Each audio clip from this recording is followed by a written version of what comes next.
A.J. Klein's fifth year in the NFL and first with the Saints was a mixed bag. On the upside, he helped lead the Saints back to the playoffs. But on the downside, he wasn't around to enjoy the fruits of his labor, as his season ended with an injury for the first time in his career. It's tough to end the season on IR.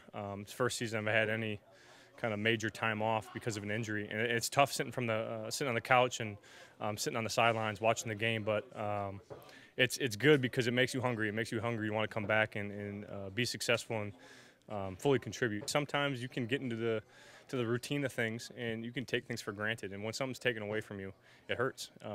And to be on the sideline last year at the end of the season, it hurt. So I'm just excited to be back with the guys and working towards a championship. Before going on the IR, the man in the middle of the New Orleans D made a big impact, registering 54 tackles, 2 sacks, and a forced fumble, while providing steady leadership for the defense. A.J. Klein's a good leader. He's a good leader, and you always know that you're going to get your best effort from him. He does his best, or he tries his hardest play in, play out, and I think that shows up on the film, and I think it's a good asset that he brings to our team.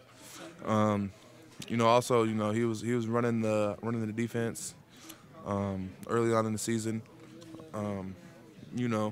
and some other guys had to pick up that slack when he got hurt. Klein is back from the sports hernia that sidelined him in early December and is anxious to prove he's 100% come training camp. I'm really close to it, and I know training camp's going to be obviously the big test, but right now it just feels good to be full during these mini camp practices. First time being full since the injury, so just going to build off the positives and build off of the momentum I'm building now and taking that into training camp.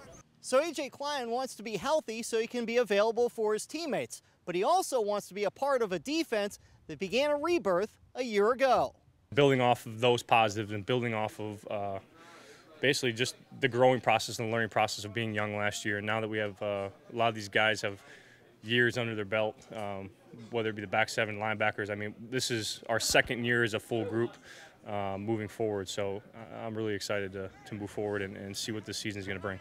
He's ready for the start of the 2018 season, and this year plans to be around when the season finishes, and he hopes that is in a deep playoff run. In Metairie, Paul Boron for CST.